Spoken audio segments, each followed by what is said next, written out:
എപ്പിസോഡിന്റെ opening സീനില് ഇപ്പൊ ആ ഒരു കൊറ്റിവില്ലനെ കാണിക്കും. ദേഷ്യപ്പെട്ട് പറയും, അവരെത്രയൊക്കെ ശ്രമിച്ചാലും എന്നെ പിടിക്കാൻ കഴിയില്ല. എന്റെ ഇത്രയും കാലത്തെയും ശ്രമമായിരുന്നു ഈ ഒരു സിറം. അത് ഞാൻ കറക്റ്റായിട്ട് കണ്ടുപിടിച്ചു. ഇനി വേറെ ഒന്നും ചെയ്യാനില്ല. ഇവളുമായിട്ട് എത്രയും പെട്ടെന്ന് ഇവിടുന്ന് രക്ഷപ്പെടുക.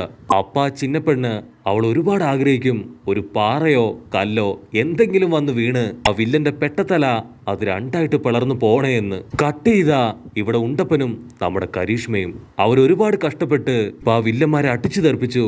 പക്ഷെ എന്താ, കരീഷ്മ അവനൊരു ഹെവി പഞ്ച് കിട്ടിയതുകൊണ്ട് തന്നെ ഇപ്പൊ അനങ്ങാനാവാതെ അങ്ങനെ കിടക്കാണ്. മാത്രമല്ല അവന്റെ ബോഡിയില് ഇപ്പൊ ഒരുപാട് പരിക്കുകളുണ്ട്. അപ്പൊ കരീഷ്മ അവനിപ്പോ പതിയെ കണ്ണു തുറന്നു നോക്കും. ഉണ്ടപ്പന്റെ പുതിയ രൂപവും ഭാവവും കണ്ട് ഇപ്പൊ കരീഷ്മയ്ക്ക് മനസ്സിലാവില്ല നമ്മുടെ ഉണ്ടപ്പന്. അവനും ഒരുപാട് വിഷമാവും. ആളിപ്പോ പതിയെ ഒരു ഫ്ലാഷ് ബാക്കിലേക്ക് പോവും. ഫ്ലാഷ് ബാക്കില് അവിടെ കരീഷ്മ അവൻ ആ സ്പോർട്സ് ഫെസ്റ്റില് നല്ല രീതിയിൽ ഫൈറ്റ് ചെയ്ത് ഓരോ മിഷൻസിലും ജയിക്കുന്നത് കാണുമ്പോ ഉണ്ടപ്പൻ അവനെ കണ്ട് ഇപ്പൊ വല്ലാണ്ട് അങ്ങോട്ട് ഇംപ്രസ്ഡ് ആവും. വാവ്, എന്റെ പവർ അത് ശരിക്കും സൂപ്പറാണ്.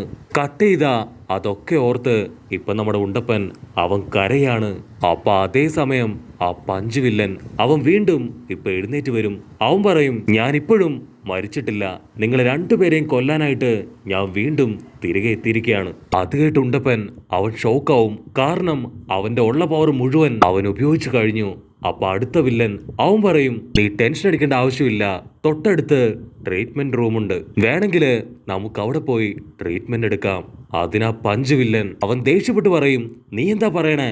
അവര് നമ്മുടെ എനിമീസ് ആണ്. അവരെയാണോ നീ സഹായിക്കാൻ ശ്രമിക്കണേ? ഇത് ബോസ് അറിഞ്ഞ ഉറപ്പായിട്ടും നിന്നെയും എന്നെയും ആള് ജീവനോടുകൂടെ വെക്കില്ല. അങ്ങനെ അവർ രണ്ടുപേരും ഇപ്പൊ 150 പറഞ്ഞ് 100 പറഞ്ഞ് പൊരിഞ്ഞ് അട്ടിയിട്ടി ബഹളം. ഉണ്ടപ്പനാണെങ്കില് അവനൊന്നും മനസ്സിലാവില്ല.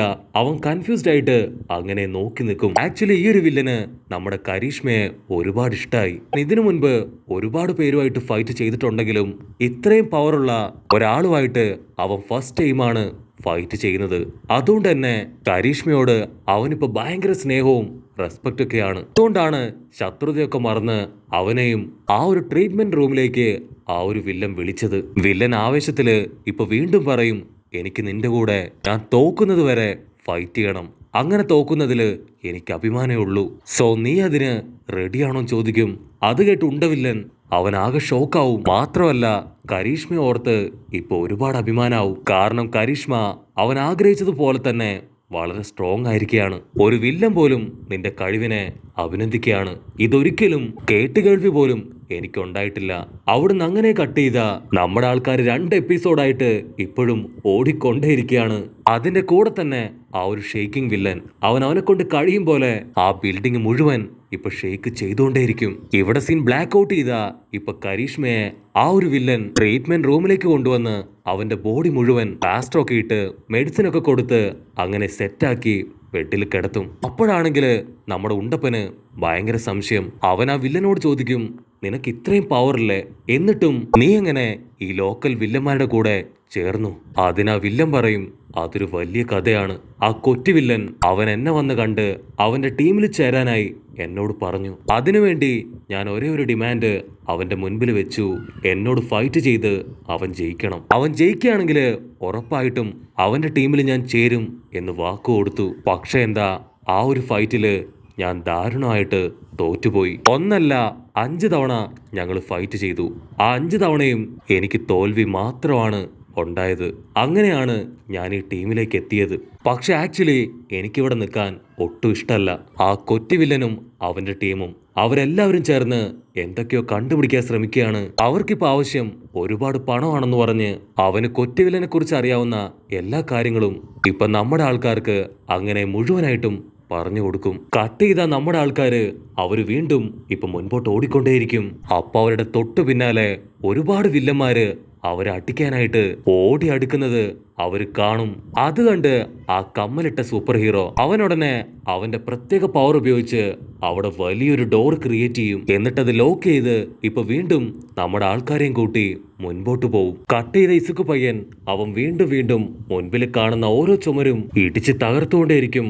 അവൻ ഒരുപാട് നേരം കഴിയുമ്പോൾ ഇപ്പൊ നല്ല രീതിയിൽ ടയേർഡാവും. അവൻ ഒരു സെക്കൻഡ് ഇപ്പൊ ആ ചിന്നപ്പെണ്ണിനെ കുറിച്ച് ആലോചിക്കും. അവന്റെ കൺമുമ്പിൽ കിടന്ന് കെഞ്ചിയിട്ടും അവനെ കൊണ്ട് അവളെ രക്ഷിക്കാൻ കഴിഞ്ഞില്ല. ഇനിയൊരിക്കലും ഇങ്ങനൊരു അവസരം എനിക്ക് കിട്ടില്ല. എന്തു വില കൊടുത്തും അവളെ ഞാൻ രക്ഷിക്കും. ഇതെന്റെ കടമയാണെന്ന് പറഞ്ഞ് നമ്മുടെ ഹീറോ ശ്വാസം വലിച്ചു വിട്ട് അവന്റെ ഫുൾ സ്ട്രെങ്തില് വീണ്ടും വീണ്ടും ചുമരുകൾ ഒന്നൊന്നായി ഇടിച്ചു തകർത്ത് മുൻപോട്ട് പോയിക്കൊണ്ടേയിരിക്കും. അപ്പൊ കുറച്ചു കഴിയുമ്പോ ആ ചുമരുകള് അത് താനെ തകർന്നു വീണ് അവർക്ക് പോകാനുള്ള ആ ഒരു വഴി ഇപ്പൊ അവർക്ക് മുൻപിലായിട്ട് തുറന്നു വരും. അത് കണ്ട് നമ്മുടെ ആൾക്കാർ ഷോക്കാവും. ഉറപ്പായിട്ടും ഇതെന്തോ ഒരു ട്രാപ്പാണെന്ന് അവർക്ക് മനസ്സിലാവും. അപ്പോഴേക്കും ആ ഒരു വലിയ ഹോള് അതിപ്പോ ഒരുപാട് ചെറിയ മുറികളായിട്ട് അങ്ങനെ ഡൈവേർട്ട് ആവാൻ തുടങ്ങും. ഐസമ മാസ്റ്ററും നമ്മുടെ ഹീറോയും അവർ രണ്ടുപേരും ഒരു മുറിയിൽ പെട്ടുപോകും. ബാക്കിയുള്ളവര് ഏതൊക്കെയോ റൂമില് അങ്ങനെ പെട്ടുകിടക്കുകയാണ്. കട്ട് ചെയ്ത മറ്റൊരു റൂമില് കടുക്കനിട്ട നമ്മുടെ സൂപ്പർ ഹീറോ അവൻ ഒറ്റയ്ക്കാണ് ആ റൂമിലെന്ന് മനസ്സിലാക്കിയ വില്ലൻ അവൻ ചാടി വീണ് ഒരു കത്തിയെടുത്ത് അവനെ കുത്താൻ തുടങ്ങും. ഉടനെ ഹീറോ അവന്റെ കൈ വെച്ച് അത് ബ്ലോക്ക് ചെയ്യും. പക്ഷെ എന്താ അവന്റെ കൈ മുറിയും. അപ്പോഴായിരിക്കും വേറൊരു വില്ലൻ അവന്റെ പുറകിൽ വന്ന് ഒരു കത്തിയെടുത്ത് അവനെ അറഞ്ചം പൊറഞ്ചം ഇപ്പൊ കുത്ത.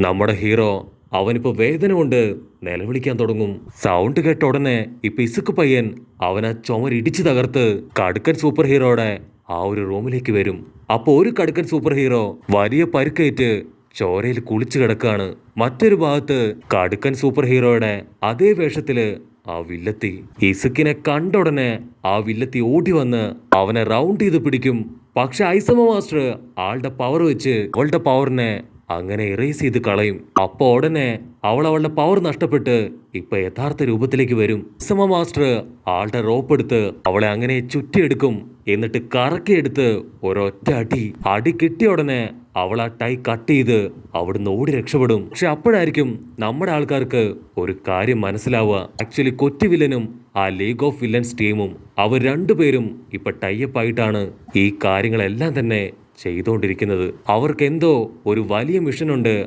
അതിനുവേണ്ടിയാണ് ആ ഒരു ചിന്ന പെണ്ണിനെ അവർ വളരെ കാര്യമായിട്ട് നെത്തി പോലെ സൂക്ഷിക്കുന്നത്. അപ്പൊ അവിടുന്ന് അങ്ങനെ കട്ട് ചെയ്ത് ഒരു ഫ്ലാഷ് ബാക്ക് കാണിക്കും. ഫ്ലാഷ് ബാക്കില് ഡോമർ വില്ലനും കൊറ്റി വില്ലനും അവർ രണ്ടുപേരും ചേർന്ന് ഇപ്പൊ എന്തൊക്കെയോ ഗെയിം കളിക്കുകയാണ്. അങ്ങനെ ഗെയിം കളിക്കുമ്പോഴാണ് അവരവരുടെ ഡിമാൻഡ് അത് പരസ്പരം പറഞ്ഞ് അവരുടെ മിഷൻ അത് ഓൺ ചെയ്യുക. അവിടുന്ന് അങ്ങനെ കട്ട് ചെയ്ത് ഇപ്പൊ പ്രസന്റ് കാണിക്കും. അപ്പൊ നൈറ്റയും പോലീസുകാരും അവരങ്ങനെ റെഡിയായിട്ട് നിൽക്കുകയാണ്. കാരണം നൈറ്റയ്ക്ക് മനസ്സിലാവും ആ ട്വൈസ് വില്ലനും അവന്റെ കൂടെ വേറെ ഏതോ ഒരു വില്ലനും കൂടെ അവിടേക്ക് വരുന്നുണ്ടെന്ന്. അവനത് ചിന്തിക്കുന്ന അതേ സമയത്ത് ഇപ്പൊ അവർ രണ്ടുപേരും ചാടി അങ്ങോട്ട് വീഴും. അവരുടെ പഞ്ച് അത് നേരത്തെ മനസ്സിലാക്കിയ നൈറ്റായി ഈസി ആയിട്ട് ഇപ്പൊ രണ്ടുപേരെയും അടിച്ച് ശരിപ്പെടുത്തി ഇപ്പൊ മടക്കി ലോക്ക് ചെയ്യും. അപ്പ വില്ലത്തി പെണ്ണ് അവള് കറക്റ്റായിട്ട് ചാടി വീണ് നൈറ്റയെ ചവിട്ടി തെറിപ്പിക്കും. എന്നിട്ട് ട്വൈസിനെ രക്ഷപ്പെടുത്തി ഇപ്പൊ പുറത്തേക്ക് കൊണ്ടുവരും. കട്ട് ചെയ്താ ഇപ്പൊ വീണ്ടും ഒരു ഫ്ലാഷ് ബാക്ക് കാണിക്കും. ഒറ്റ വില്ലൻ അവന്റെ ടീമിലേക്ക്